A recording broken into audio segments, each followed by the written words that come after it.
Bien, bueno, les doy las buenas tardes a todos. Como ya sabrán, mi nombre es Fernanda, soy la otra docente de la cátedra y no había tenido la oportunidad de darles una clase virtual.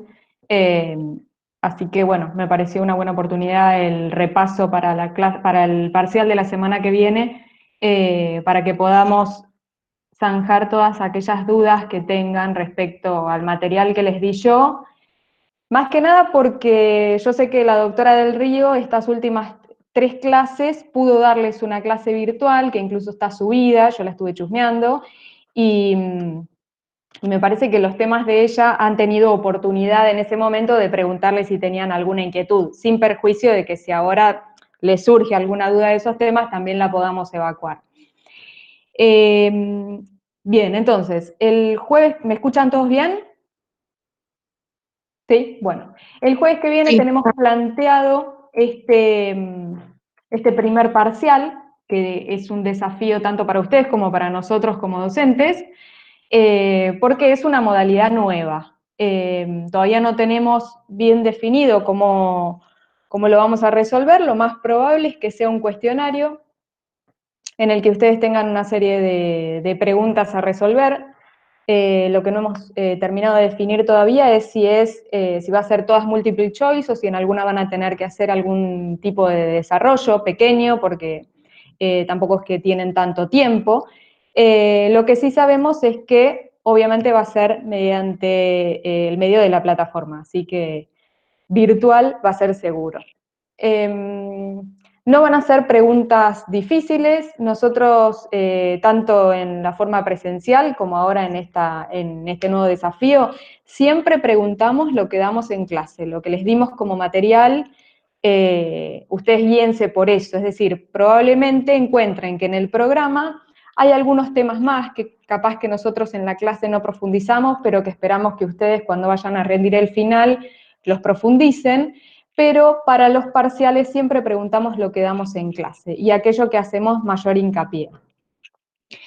A mí se me había ocurrido en esta horita que tenemos hacer como un pasaje por las primeras bolillas, que quizás son aquellas que han quedado más atrás, y sobre las que no tuve oportunidad de tenerlos, digamos, en vivo, como para que ustedes me puedan hacer alguna consulta si tuvieron alguna respecto de esos temas. Nosotros iniciamos cualquier intervención que quieran hacer, me avisan por el chat o toman la palabra y no tengan ningún inconveniente en eso.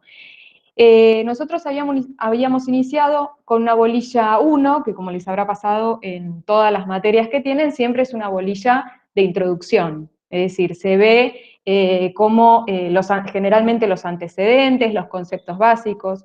Así fue como nosotros iniciamos con un concepto de derecho, y yo les conté un poco los orígenes y la evolución del derecho civil. Es decir, ustedes van a tener, por ejemplo, yo sé que tienen introducción al derecho, donde también ven el concepto de derecho, pero nosotros especificamos más en lo que es el derecho civil.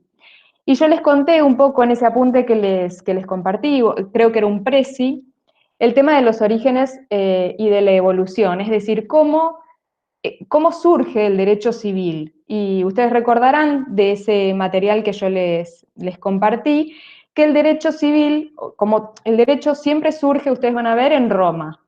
Y a mí lo que me interesaba de ese apunte que yo les di es que ustedes pudieran ver el desmembramiento del derecho civil. Es decir, en un primer momento el derecho civil ustedes vieron que incluía tanto normas del derecho público como del derecho privado, para luego terminar siendo una rama del derecho privado, quizás la más importante porque es la que alimenta las distintas ramas del derecho. Es decir, ustedes cuando estudien, bueno, no van a estudiar ustedes, pero cuando vean conceptos, por ejemplo, de derecho laboral, van a ver que siempre remite a conceptos de derecho civil. Por eso decimos que el derecho civil es como el tronco común del cual surgen los conceptos que luego alimentarán las distintas ramas del derecho.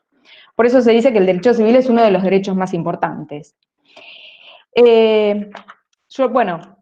No me voy a detener tanto específicamente en las cosas que ustedes tienen en el material, pero básicamente eso, partir de lo que, digamos, constituye el derecho civil, las normas que constituyen el derecho civil, y luego pasamos al tema, el otro tema de la bolilla 1, que es muy importante, el tema de la ley, que ahí yo les dejé también un apunte donde vemos el tema del concepto, los caracteres, las clasificaciones, y se acuerdan que ahí fue que tuvimos la primera actividad, que era el proceso de formación de las leyes. Bien, que la mayoría de ustedes lo realizó, creo que muy poquitos, uno o dos, no pudieron cumplimentar esa tarea.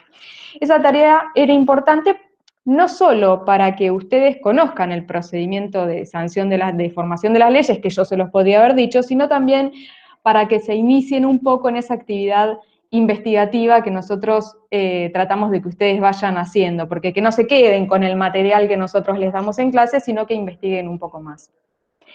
Y luego también vimos en ese apunte el tema de la vigencia de las leyes, la inexcusabilidad, es decir, que nadie puede desconocer la ley, que se presume conocida para todos, ustedes eso lo saben muy bien. Y el tema de la vigencia y la retroactividad. De todo digamos, de toda esta introducción, esta bolilla 1, que siempre cuando la preparan es la más aburrida, nos pasó a todos, siempre la primer bolilla de antecedentes es la más aburrida de estudiar.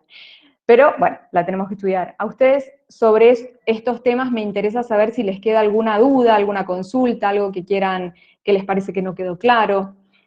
Es aburrida, pero es sencilla, porque tiene temas que más que saber, digamos, el concepto de ley, los caracteres, el concepto de imperatividad, las distintas clasificaciones de leyes, cuáles son, habíamos visto según la sanción, según, ¿qué más? ¿Se acuerdan? ¿Se acuerdan que vimos las leyes según el sentido de la disposición legal, si eran leyes prohibitivas, es decir, aquellas que prohibían algún determinado comportamiento, y aquellas dispositivas que exigían, es decir, prescribían un comportamiento positivo? Por ejemplo, podría ser, yo les había dicho, no sé si lo puse ahí en el apunte, la obligación alimentaria que tienen los padres. Eso es una ley dispositiva, porque dispone que a determinada persona realice un comportamiento positivo. A diferencia de una ley prohibitiva, que es aquella que va a prohibir un determinado comportamiento, por ejemplo, cuando la ley determina que el matrimonio entre hermanos no puede suceder.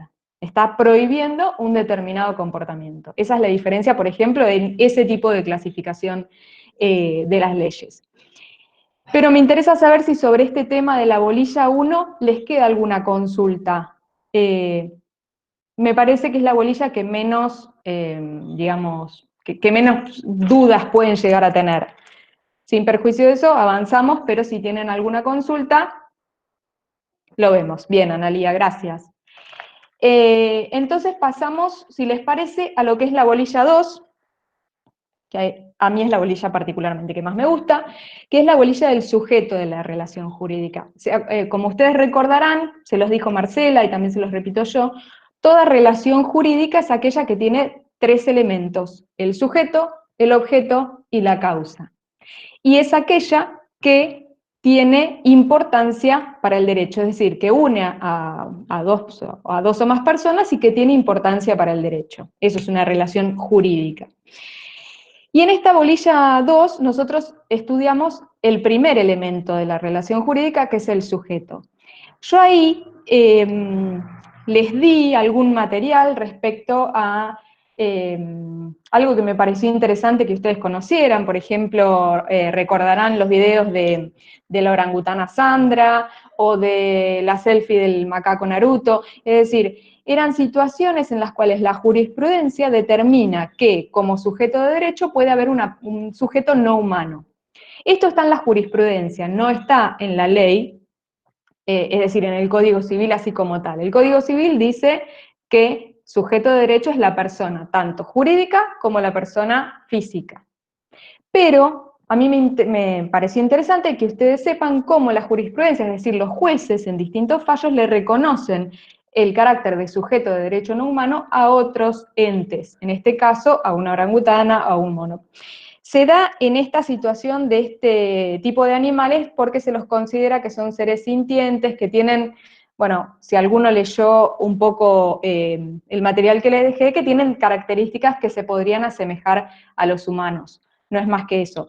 No me interesa que lo sepan para el parcial, yo se los di como material extra para que ustedes conozcan, digamos, de lo que se habla, pero no es decir, no tienen que estudiar el fallo de la orangutana Sandra para el parcial, por favor, no hace falta.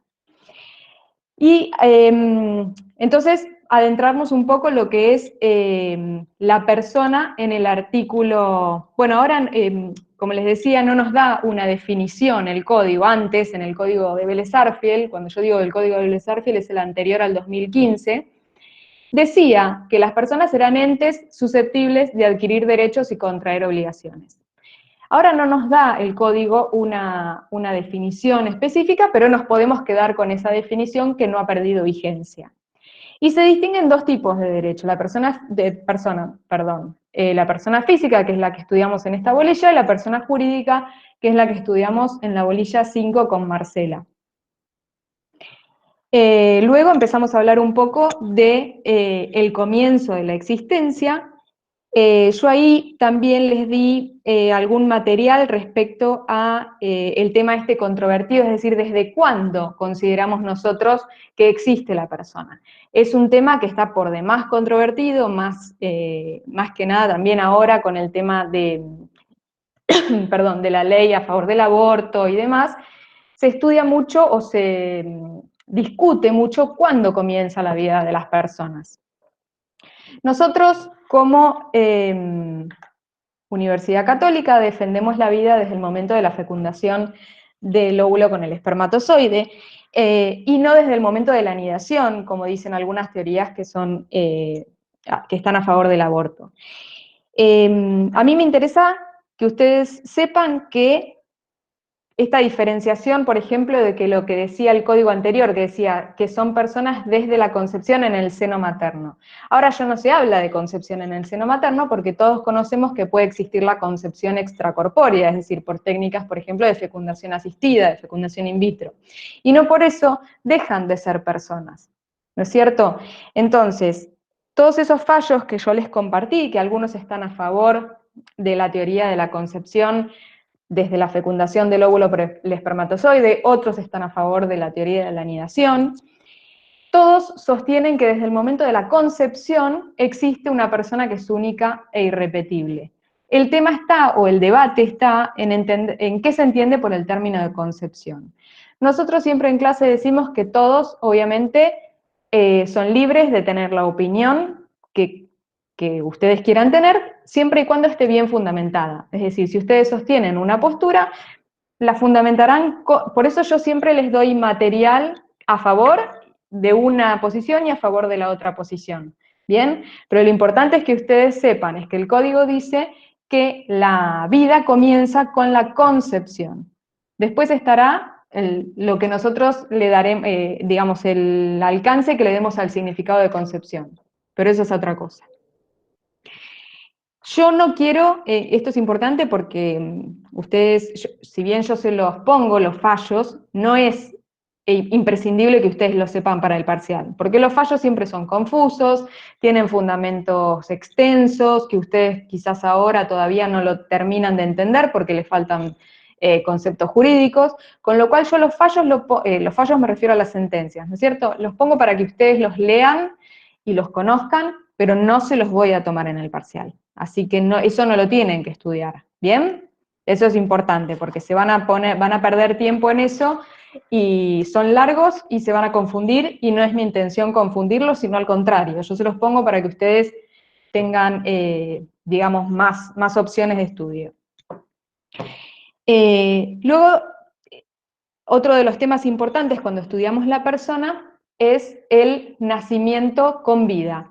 Es decir, el artículo 21 dice que los derechos del concebido o implantado en la mujer quedan irrevocablemente adquiridos si nace con vida. ¿Esto por qué es importante? Yo ahí les hablaba de algo que, si hay algún recursante me va a decir que tengo razón, algo que siempre se confunden, que es el tema de esto que yo les hablaba de la condición resolutoria a la que está supeditada el nacimiento de la persona. Las personas concebidas, es decir, desde el momento de la concepción, las personas pueden adquirir derechos y obligaciones. Desde el momento de la concepción adentro de su madre. Desde ese momento pueden adquirir derechos, pero esos derechos, dice el código, quedarán irrevocablemente adquiridos si nace con vida. Entonces yo ahí les expliqué un poco el tema de la condición y por qué decimos que es una condición resolutoria. Y esto quiero que, si no lo entienden, me paran y lo volvemos a ver, porque es interesante que ustedes lo puedan entender bien. Una cosa, una condición es un acontecimiento del cual yo hago, es decir, supedito la existencia de un derecho. Es decir, una condición puede ser suspensiva, tiene muchas clasificaciones, pero la que vamos a aplicar a este caso es la que divide las condiciones suspensivas de las resolutorias. Es decir, una condición suspensiva, yo suspendo la adquisición del derecho hasta que se cumpla la condición. Yo te voy a dar mi celular si llueve.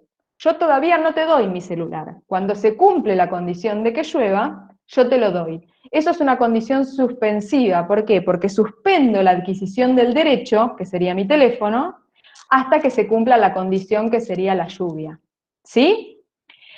A diferencia de esto, una condición resolutoria dice que si se cumple la condición, se aniquila el derecho, es decir, se extingue el derecho. En uno lo adquiero y en otro se extingue. La diferencia está en cuándo comienzo a tener ese derecho. Es decir, en la condición resolutoria yo les digo, les voy a dar 100 pesos hasta que llueva. Yo los 100 pesos se los comienzo a dar ahora. Si se cumple la condición que se aniquila el derecho, que llueve, se aniquila el derecho. En ese momento dejan de tener ese derecho. ¿Se entiende la diferencia? En uno yo suspendo la adquisición cuando se cumple la condición y en el otro, cuando se cumple la condición, lo extingo. Entonces, en este caso de las personalidades de las personas por nacer, las personas por nacer tienen derechos desde el momento de la concepción, pero si se cumple la condición de que nazca muerto, se aniquila el derecho. ¿Por qué? Porque el derecho dice que si nace muerto se considera como si nunca hubiera existido. Es decir, esos derechos que yo le di desde la concepción, si se cumple la condición de que nazca muerto, se resuelven, se extinguen. ¿Por qué? Porque se considera como que nunca existió. ¿Bien? Eso es una condición resolutoria, que es uno de los temas más importantes de este bolilla y que es un tema que los confunde. Porque no es que yo puedo elegir resolutoria o suspensiva, no. En este caso se aplica la condición resolutoria. Suspensiva sería si yo les dijera, si nace con vida le doy los derechos. Entonces los derechos recién se los daría si naciera con vida. Pero no, no es este caso, porque los derechos están desde el momento de la concepción.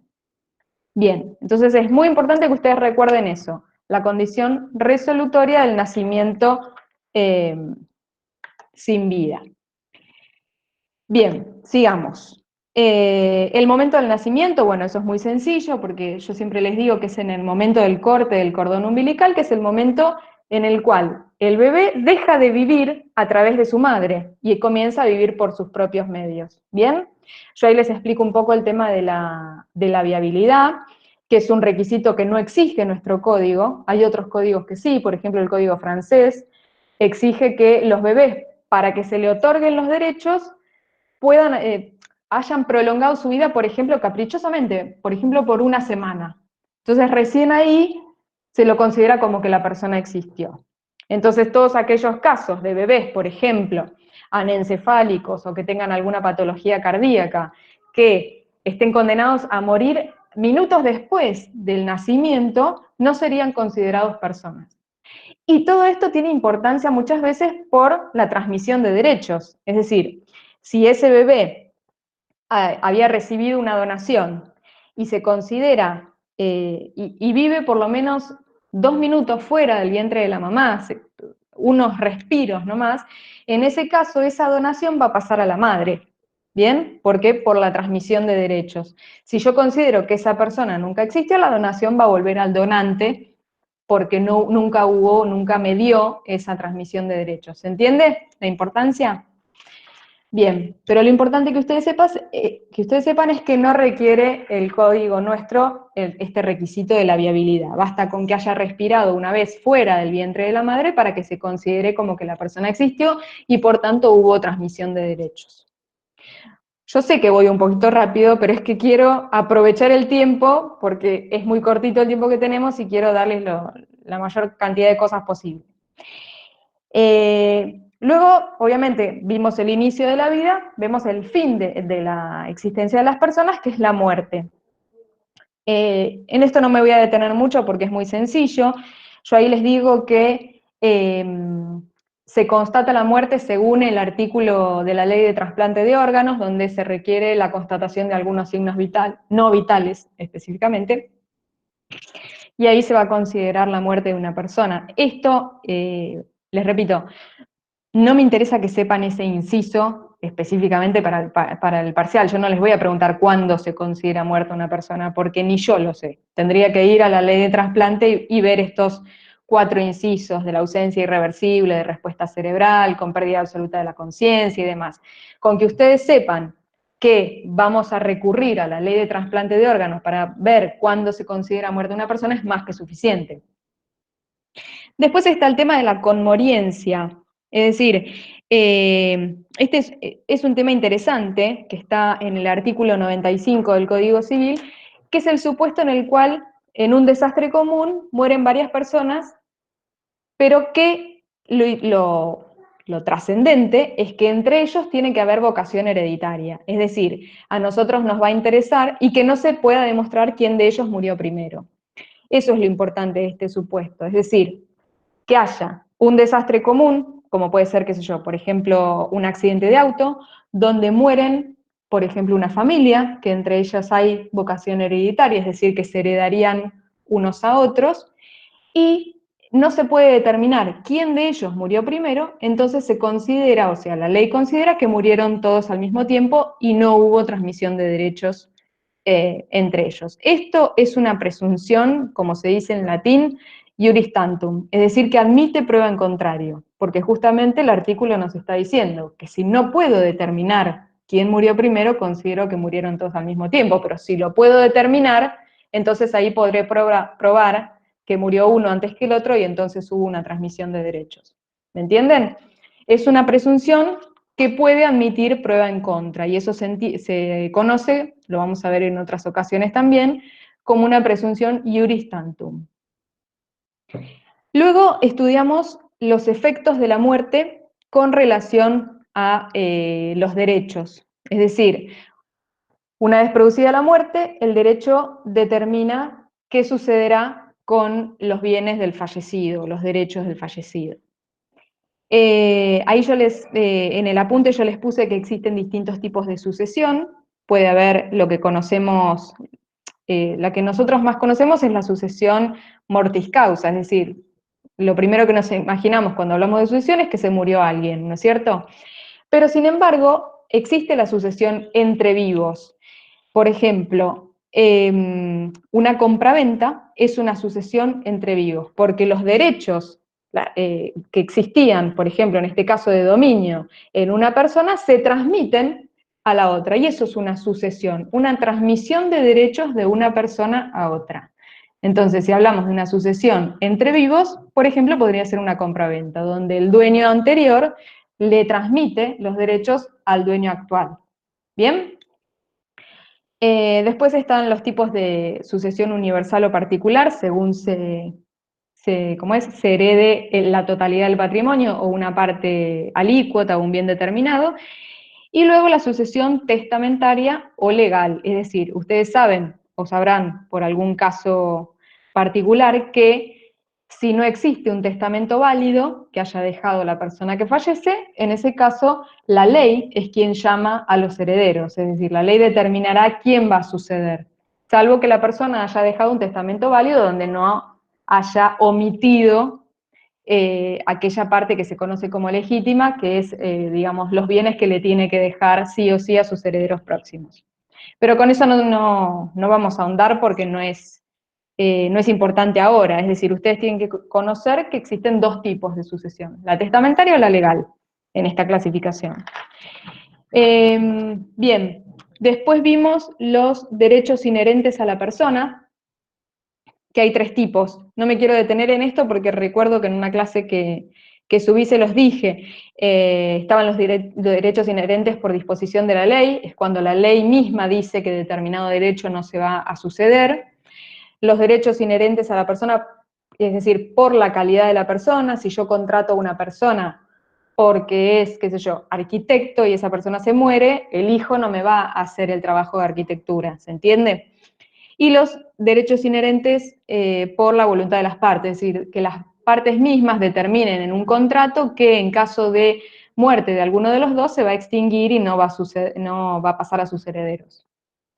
Hasta aquí la primera parte que habíamos visto como bolilla 2 de persona. Y ahí terminaba, digamos, lo que era el fin de la existencia para pasar a este fenómeno especial que se conoce como ausencia con presunción de fallecimiento. Que es un caso difícil de entender. Yo no sé si alguno de ustedes ha tenido la oportunidad de conocer un caso de estos. Yo, en lo que va que doy esta materia hace, creo que 10 años, nunca, jamás conocí un supuesto, pero bueno, existen. Con lo cual es un instituto que debemos analizar porque quizás un día a ustedes en el ejercicio de la profesión les aparece una situación de este tipo. Nosotros analizamos dos institutos distintos. Por un lado estaba la ausencia y por el otro la declaración de fallecimiento presunto, que son dos cosas distintas. La diferencia entre uno y otro es que en la ausencia existen bienes en estado de abandono y existe la necesidad de velar por su correcto cuidado. Entonces, aquellos que están legitimados, que tienen algún interés en esos bienes, le solicitan al juez que designe un curador para que cuide esos bienes. ¿Bien? Eso yo, más que nada, ya se los había explicado, así que no me quiero detener mucho. Lo importante de eso es que ustedes conozcan el procedimiento, que yo ahí se los puse en el apunte. Es decir, obviamente, ustedes imagínense la situación que una persona desaparece y nosotros vamos a nombrar un tercero para que cuide estos bienes. Con lo cual, hay que cumplir un cierto procedimiento legal. Tenemos que, ¿se acuerdan? Citarlo por edictos, es decir, para ver si aparece o no aparece la persona, por 5 días, y en el caso de que no aparece, le nombrábamos un defensor, es decir, alguien que va a velar por los derechos de esa persona. Y se le nombra un curador, que generalmente se prefiere a gente de la familia, es decir, que conozca los bienes, por ejemplo, el cónyuge, los hijos, el padre, la madre, según aquel que tenga la mayor aptitud. Es decir, si la madre tiene 70 años y el hijo tiene 25, probablemente, y conozca más la operatoria de los bienes que tenía la persona, entonces en ese caso se elige al que tenga la mayor aptitud. Y por último, ¿cuándo terminaba la curatela? Es decir, cuando se presenta el ausente o con su muerte comprobada o bien con la declaración de fallecimiento presunto. Que ese es el otro instituto que estudiábamos. Y la presunción de fallecimiento ya es un poco más grave, es decir, no es solamente que existen bienes en estado de abandono, sino que estamos ante la situación de una persona que no aparece y de la cual no se tienen noticias. Perdón. Y no solo eso, sino que pudo haber estado en una situación, haber estado presente en una situación que le pudo haber ocasionado la muerte. Con lo cual, todo nos hace pensar que esta persona presuntamente ha fallecido. Entonces iniciamos este procedimiento para que la ley determine, es decir, en este caso el juez, dicte el fallecimiento presunto y podamos pasar a la sucesión, se puedan entregar los bienes a los herederos, la persona su cónyuge se pueda volver a casar, es decir, una situación que ya no es tanto como la simple ausencia, sino que estamos frente a una situación que hace presumir la muerte. Y hay distintos casos, el caso ordinario y dos casos extraordinarios. El caso ordinario es el plazo de 3 años. Recuerden, para el parcial, el tema de cómo se constituye cada caso, es decir, el caso ordinario, la ausencia más la falta de noticias por un plazo de 3 años. Por otro lado, los casos extraordinarios, ¿se acuerdan que teníamos el caso genérico y el caso específico? El caso genérico, la persona tendría que haber estado presente en algún suceso que le podría haber ocasionado la muerte, por ejemplo, un incendio, un tsunami, no sé, una acción de guerra, cualquier suceso que fuera susceptible de ocasionarle la muerte. Y en ese caso es el plazo de 2 años. Mientras que en el específico, el desaparecido tendría que haber estado en una nave o en una aeronave naufragada o perdida, dice el código. Y en este supuesto se reduce el plazo muchísimo, se reduce a 6 meses, porque por la constante comunicación que tienen tanto las naves como las aeronaves. Hoy en día los medios de comunicación permiten es decir, que si en algún momento se corta la comunicación, nosotros podamos presumir que, por ejemplo, una aeronave no sé, o una nave ha naufragado o se perdió. Por eso se reduce el plazo a 6 meses. En este tema es importante que ustedes conozcan también, como les decía en el caso anterior, el procedimiento. Es decir, se va a designar un curador a los bienes que va a velar por el correcto desenvolvimiento de este procedimiento. ¿Quién es el legitimado? Todas aquellas personas que tengan un derecho subordinado a la muerte de la persona. Incluso se ha permitido que, por ejemplo, el beneficiario de un seguro de vida o incluso el fisco pueda solicitar la declaración de fallecimiento presunto. En este caso son 6 meses la citación por edictos. Recuerden que en el caso anterior era solo por el plazo de 5 días, pero no es lo mismo designarle un curador porque existen bienes en estado de abandono a declararlo presuntamente muerto, con lo cual acá se le da un plazo mayor para que incluso pueda tomar conocimiento de si lo están buscando, por ejemplo. Luego se fija la sentencia del juez cuando dicta el fallecimiento presunto, fija el día presuntivo de fallecimiento. Y eso es importante porque a partir de ese día se van a tener en cuenta los derechos hereditarios. Otro tema que se ve con esto es el tema con respecto al matrimonio. Es decir, el matrimonio, que esto es un tema que es distinto a la regulación anterior. El matrimonio, es decir, la ausencia con presunción de fallecimiento decretada por un juez en una sentencia produce la disolución del matrimonio, es decir, como si la persona efectivamente se hubiera muerto. Esta solución no es la anterior, como les decía, del Código Civil, por el cual el matrimonio se tornaba disoluble, es decir, solo se iba a disolver si el cónyuge supérstite, es decir, el sobreviviente, contraía nuevas nupcias. Entonces, en ese caso sí se disolvía el matrimonio anterior. Pero si no, era como que seguía casada con un ausente declarado presuntamente fallecido. En este caso, con la reforma del Código, la declaración de ausencia con presunción de fallecimiento disuelve el matrimonio. Y en el caso de que el ausente reaparezca y esta persona quisiera seguir estando casada, se va a tener que volver a casar.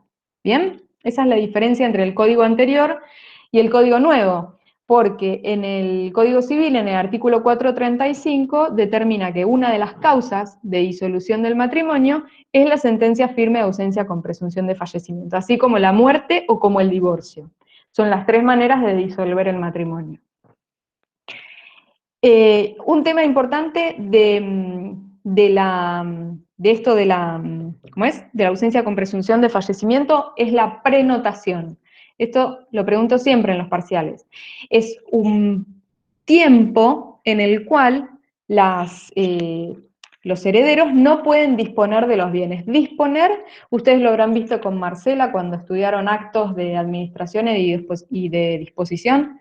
Los actos de disposición son aquellos, por ejemplo, enajenar o gravar los bienes, aquellos que producen un cambio importante en el patrimonio.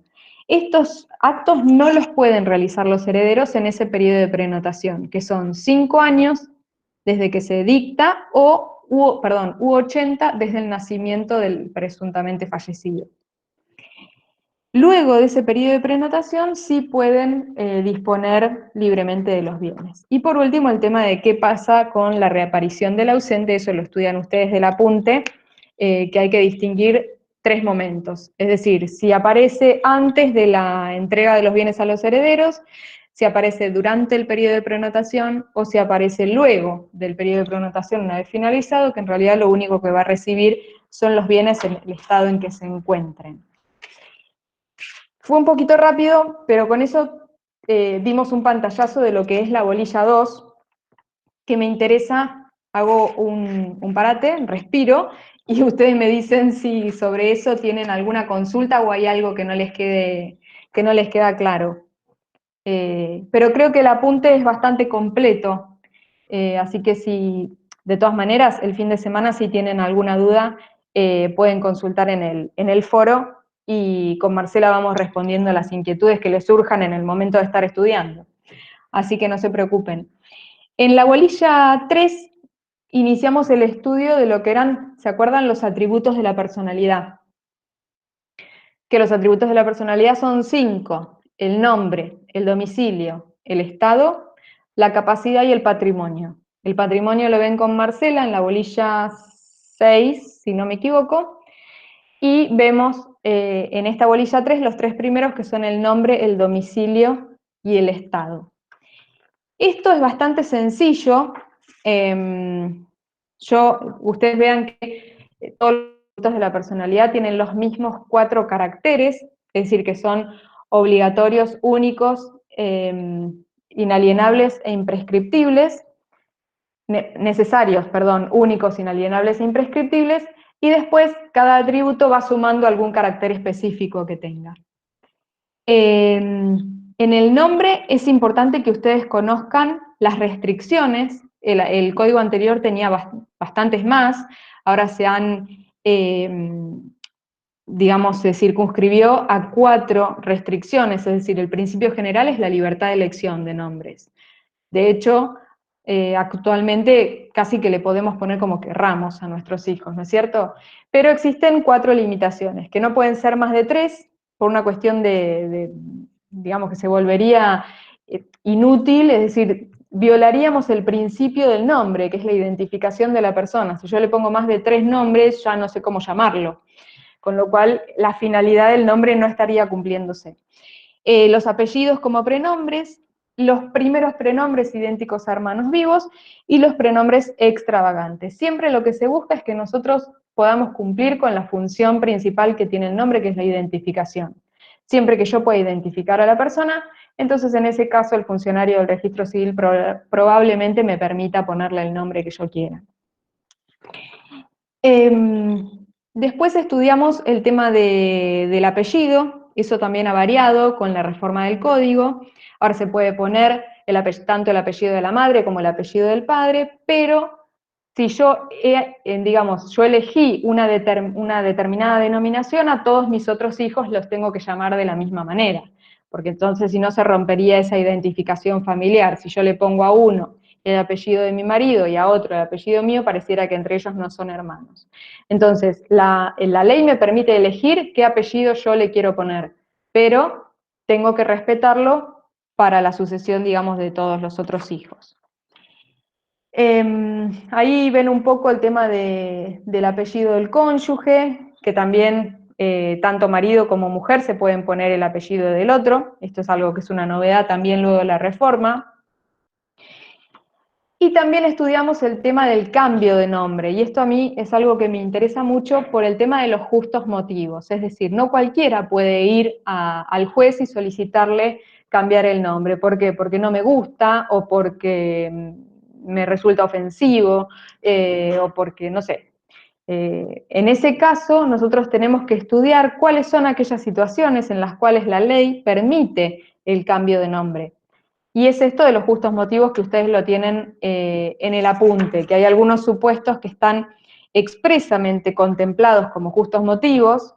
Por ejemplo, si me provoca algún agravio moral, tener el apellido, por ejemplo, de un papá abusador, imagínense, o algunos que agravie seriamente los intereses materiales o morales o espirituales del sujeto. Y existen dos temas, y esto es muy importante que lo sepan porque también es una novedad luego de la reforma, que se califica como justos motivos dos situaciones, que son el cambio de prenombre por identidad de género y el cambio de prenombre y apellido por haber sido víctima de desaparición forzada. En esos dos supuestos no necesito la intervención judicial. Es decir, es suficiente con que yo me presente al registro civil y solicite el cambio de nombre por cualquiera de esos dos motivos, sin necesidad de la intervención judicial. En todos los otros supuestos, yo le tengo que solicitar al juez y le tengo que demostrar que son justos motivos para solicitarle el cambio de nombre. En estos dos supuestos, no. Bien, y existen, por último, dos acciones que son acciones de, tres acciones, perdón, de protección del nombre, que eso yo recuerdo que en la clase se los expliqué bien, en una clase que les subí, pero cualquier duda que les surja de eso, me avisan. Yo incluso les había dado, si no me equivoco, siempre doy el mismo, el ejemplo de Florencia de la B o Florencia de la Vega, por el cambio de nombre. Y bueno, y después el tema del seudónimo, que no tiene mayor importancia. Luego estudiamos el tema del domicilio como otro atributo de la personalidad. Dimos el concepto y la clasificación. La clasificación es importante. Por un lado tenemos una gran clasificación que lo distingue entre general y especial, y dentro del general tenemos el domicilio real y el domicilio legal. Yo no sé si en el apunte lo dice, pero si ustedes tienen, por ejemplo, un domicilio, es decir, si ustedes son funcionarios públicos, van a tener, como dice la ley, un domicilio legal. Pero también van a tener un domicilio real en el cual ustedes probablemente residan con su familia. Y en ese caso, si tienen dos domicilios, uno legal y uno real, por el principio de que el domicilio es único, recuerden que uno de los caracteres de los atributos de la personalidad es que son únicos, yo no puedo tener más de uno del mismo orden, en ese caso prevalece el domicilio legal. Siempre prevalece el legal sobre el real. Cuando se termina, por ejemplo, la función de funcionario público, en este caso, cae el domicilio legal y me rijo por el domicilio real. ¿Bien? Pero si tengo los dos, siempre priorizo el domicilio legal, que es aquel que dice el artículo 74. Así que les pido que estudien esos supuestos, porque son esos supuestos y no se pueden extender a otros. Recuerdan que eran los funcionarios públicos, los militares en servicio activo, los transeúntes o personas de ejercicio ambulante y los incapaces, que tienen obviamente el domicilio de sus representantes. Esos 4 casos son de domicilio legal y los tienen que saber. Y por otro lado, esperen que vamos a admitir, ahí está. Por otro lado, el domicilio especial, que son domicilios que se constituyen a los efectos de una determinada situación. Por ejemplo, el que constituimos, no sé si alguno alguna vez hizo un juicio de algo, se constituye el domicilio, por ejemplo, en, digamos, el domicilio del abogado. Eso es un domicilio que se llama procesal. Después tenemos el domicilio profesional o comercial, es decir, si yo tengo un negocio va a ser ese domicilio. Son domicilios especiales que tienen validez respecto a esa situación particular, por eso se dice que son especiales. Digamos, a diferencia de lo que es el domicilio general. Bien, con eso más que nada, lo del domicilio estaría cubierto.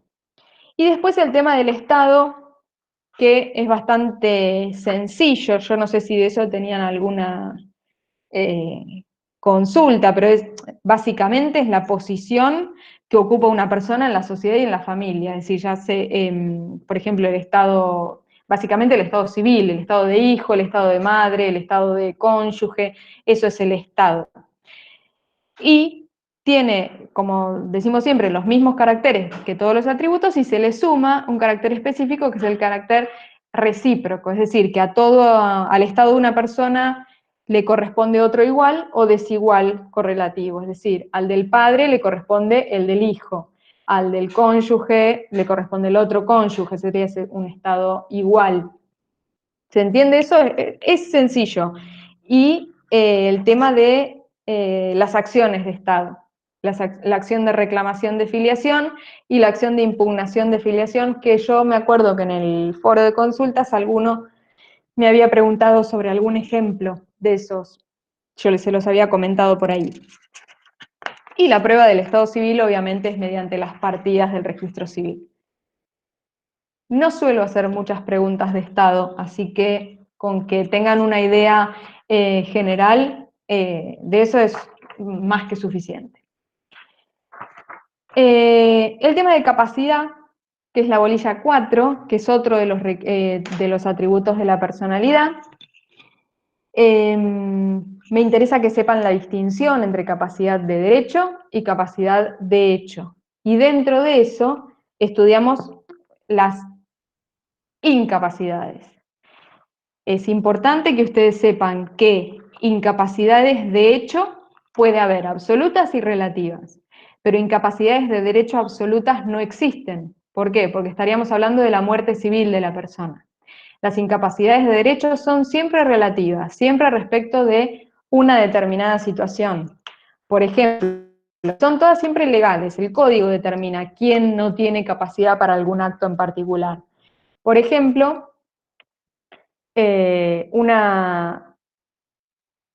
podría ser, bueno, la capacidad de derecho es la capacidad de adquirir derechos, ¿no es cierto?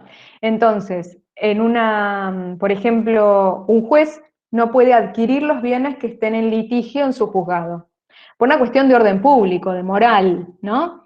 Entonces, en ese caso, la ley le impide que realice la compraventa de bienes que estén en litigio en su juzgado, pero eso no le impide que haga compraventa de bienes en otro lado. La incapacidad no es absoluta, es específica para ese caso particular. ¿Bien? Yo ahí les puse algunos ejemplos de incapacidades de derecho, incluso yo les puse los artículos, les recomiendo que vayan y lean los artículos, porque es bastante explicativo, digamos, o ilustrativo. Luego tenemos los incapaces absolutos, los incapaces relativos, de hecho, y la categoría de los inhabilitados. A ver, en este apunte, me interesa mucho que conozcan las distintas, digamos, los distintos grados de incapacidad, porque por un lado nosotros tenemos los incapaces, como les decía, absolutos de ejercicio. Por ejemplo, las personas por nacer. Obviamente no pueden ejercer los derechos por ellos mismos, lo ejercen por medio de sus representantes. Las personas que no cuentan, dice la ley, con la edad y grado de madurez suficiente. Esto es una novedad que introdujo la reforma del 2015 del Código, porque comienza a hablar de la capacidad progresiva de las personas. Antes era bastante caprichoso y decía que los menores de 18 años, o sea, que la mayoría de edad se alcanzaba a los 18 años. Pero también es cierto que muchas veces los adolescentes ya pueden comenzar a realizar algunos actos que no tengan mucha, digamos, quizás tanto contenido económico o algunos actos que los involucran a ellos como sujetos de algún tipo de acto y los pueden realizar perfectamente porque han adquirido esto que dice el código, un grado de madurez suficiente, que es bastante subjetivo y se tendrá que ver en el caso en concreto y con la persona concreta. Y también dice que los incapaces de ejercicio son aquellas personas que han sido declaradas por el juez como incapaces. Pero también existen personas, que dice el código, con capacidad restringida, que no es lo mismo que hablar de personas incapaces de hecho, sino que dice que el juez podrá restringir la capacidad de algunas personas que tienen alguna alteración mental quizás momentánea. Entonces, por ese plazo, el juez les nombra, por así decirlo, un curador o un régimen de asistencia que los acompañe en esas decisiones. Pero es una capacidad restringida que es restringida también en el tiempo, ¿bien? Y que la sentencia se va revisando periódicamente. Y por otro lado, es el caso de los inhabilitados, que son los pródigos, que eso también es interesante que lo sepan, que son aquellas personas que malgastan sus bienes y ponen en peligro la economía familiar. Entonces, en ese caso, se les nombra un curador que los va a asistir en la toma de decisiones respecto de los actos patrimoniales. ¿Bien? Después, Perdón, sí, en ese caso son solo los pródigos. sí, No hay. sí, exactamente, sí. Bien, En gracias. realidad también se hablaba de los, por ejemplo, los ebrios, digamos, aquellas personas que estén disminuidas en sus facultades, pero el código nuevo hace especial hincapié en los pródigos, vas a verlo en el artículo después cuando lo estudies, como aquellas personas que en realidad están poniendo en peligro el bienestar familiar malgastando los bienes. Entonces lo que se le hace es se le pone una persona que lo asista en la toma de decisiones de aquellas decisiones que impliquen, digamos, un contenido económico y que pueda poner en peligro la economía familiar. Es decir, si hay una persona que malgasta sus bienes, pero que tiene respaldo económico, es decir, que no va a poner en peligro. No cualquier persona que malgaste va a poder ser considerado un pródigo y por eso inhabilitado. ¿Bien? Es aquella persona que pone en peligro a la familia. ¿Sí? Y después está el tema de las restricciones a la capacidad. Eso yo se los puse en el apunte también. Lo que pasa es que hubo un cambio en el programa y lo acoté un poco del año pasado a este año y lo reduje un poco para para que fuera más sencillo. Con esto creo que terminaríamos lo que es capacidad. Y está el punto de representación y asistencia, si no me equivoco, que es muy sencillo para que vean las características porque son dos sistemas distintos. La representación, digamos que sustituye a la persona, mientras que la asistencia es un acompañamiento en las decisiones. Bien, por ejemplo, las personas por nacer, sus representantes son los padres. ¿Por qué? Porque en ese caso los están sustituyendo. Es imposible que la persona por nacer realice ningún acto. Entonces los realiza el representante, en este caso los padres. A diferencia, por ejemplo, de, como les decía, podría ser un pródigo que se le asiste en esa situación específica de actos patrimoniales. Para todos los otros actos puede realizar su vida con normalidad y nadie lo está sustituyendo. ¿Se entiende la diferencia entre ambos institutos?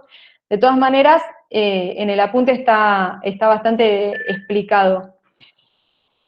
Después, ya llegando a las 7, no me quiero extender mucho porque yo sé que los pierdo un viernes a las 7 de la tarde, pero bueno. Yo estuve viendo un poco el tema de, pasaría a la bolilla 5 de persona jurídica, que yo estuve presente en la clase de Marcela, que fue la primera clase, y fue bastante completa, y creo que ahí pudieron hacer las consultas que tuvieran de ese tema. De todas maneras, la clase está subida, así que sobre eso también pueden ir y controlarlo. Lo mismo con las otras dos clases, es decir, la bolilla 6, si no me equivoco, que era de la causa de la relación jurídica, donde ustedes estudiaron hechos y actos jurídicos, ¿no es cierto? De eso, yo no sé si Marcela les llegó a subir después, porque hoy estuve chumeando la clase, y me parece interesante un cuadro que que está en varios libros y que es bastante más sencillo de verlo, de cómo va de los hechos a los actos jurídicos. Yo no sé si eso lo tienen, porque ustedes parten, por ejemplo, de los hechos y se distinguen los simples hechos, que son acontecimientos que no tienen consecuencias jurídicas, de los hechos jurídicos, que son aquellos acontecimientos que producen efectos jurídicos, es decir, el nacimiento, la modificación, la extinción de relaciones jurídicas. Y dentro de estos hechos jurídicos podemos distinguir hechos de la naturaleza, que suceden en la naturaleza, no participa el hombre, pero que tienen efectos jurídicos, por ejemplo, un terremoto. Un terremoto puede tener efectos, de hecho tiene efectos jurídicos. Esos son los hechos de la naturaleza. De los hechos humanos, que vamos a llamar actos, que son aquellos en los que interviene el hombre. Dentro de estos actos se distinguen los voluntarios de los involuntarios. los voluntarios, aquellos que el hombre realiza con discernimiento, intención y libertad, es decir, que eran los elementos internos de la voluntad, de los actos involuntarios que cuando no existe alguno de estos elementos, se considera que el acto no se realizó con voluntad. Y dentro de los voluntarios se distinguen los lícitos, los que se realizan conforme a derecho, de los ilícitos, que son los reprobados por las leyes, y ahí tenemos los delitos y cuasidelitos. Y dentro de los actos lícitos, Marcela les debe haber hablado de los actos lícitos propiamente dichos, o los simples actos lícitos, como se llaman, de los actos jurídicos. Y la diferencia esencial entre uno y otro es la finalidad. Los actos jurídicos tienen como fin inmediato la adquisición, modificación o extinción de relaciones jurídicas. Mientras que los simples actos lícitos pueden producir efectos, pero no es lo que las partes se propusieron al momento de realizarlo. ¿Bien?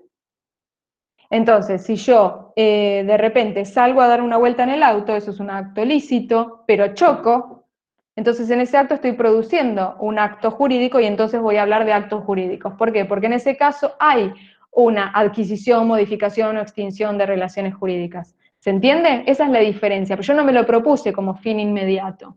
¿Bien? Después yo les voy a subir este cuadrito que les digo, porque es bastante sencillo verlo así. Recuerden estudiar los elementos internos de la voluntad, ya les dije el discernimiento, la intención y la libertad, y seguramente hayan estudiado las causas obstativas, es decir, los obstáculos a eso. Por ejemplo, el discernimiento, las causas obstativas que, digamos, obstaculizan que se desarrolle bien. Entonces podría ser la minoría de edad, es decir, si nosotros entendemos que el discernimiento es la aptitud de distinguir, por ejemplo, que algo está bien y que algo está mal, la minoría de edad me impide ese discernimiento.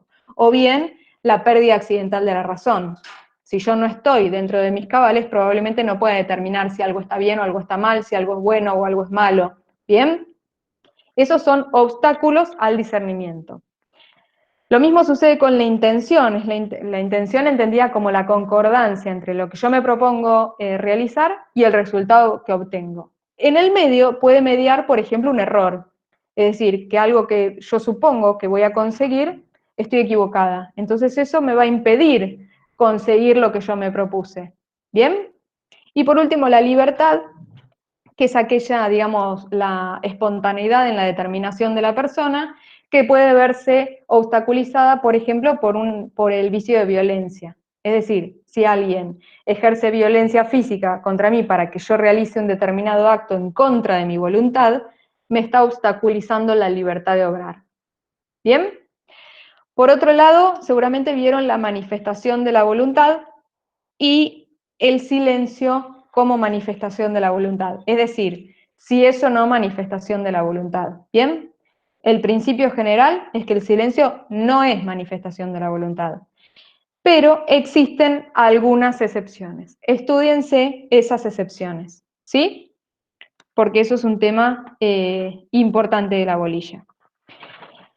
Eso en cuanto a la causa, y creo que lo último, si no me equivoco, era acto jurídico, que creo que esa fue la última bolilla, que fue la clase que le subió Marcela, si no me equivoco.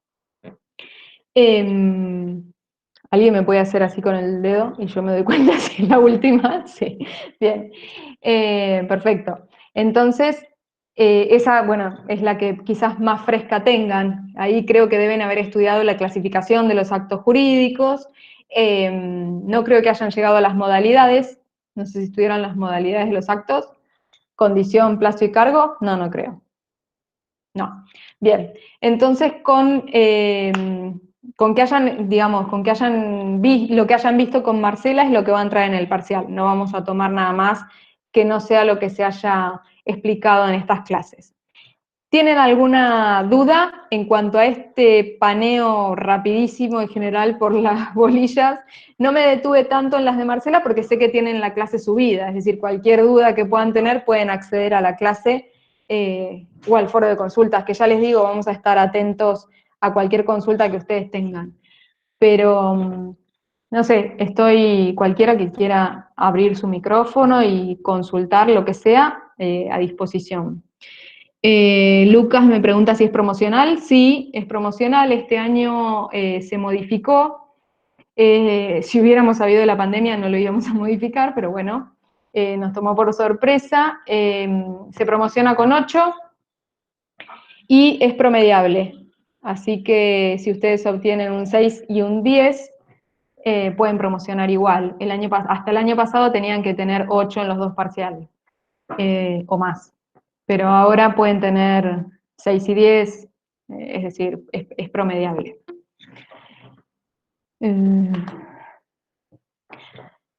¿Alguna otra consulta de contenido? Dígame.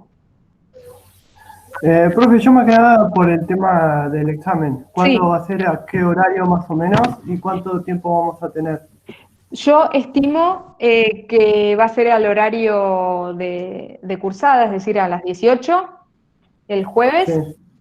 En cuanto a la modalidad, era lo que le comentaba a tus compañeros, no sé si estabas conectado desde el principio, pero todavía no tenemos, digamos, decidido cómo va a ser la modalidad. Sé que van a tener probablemente no más de 1 hora, porque seguramente sea un cuestionario.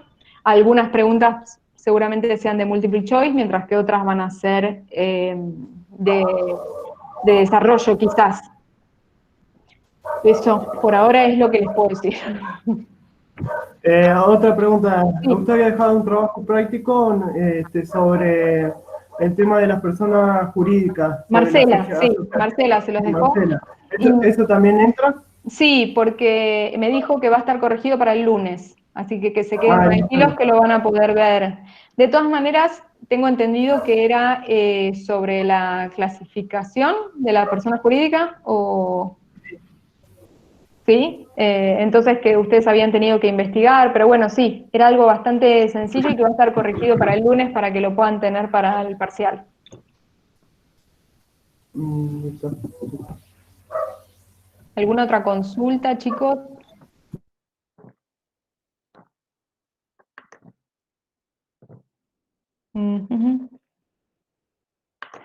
¿Nada?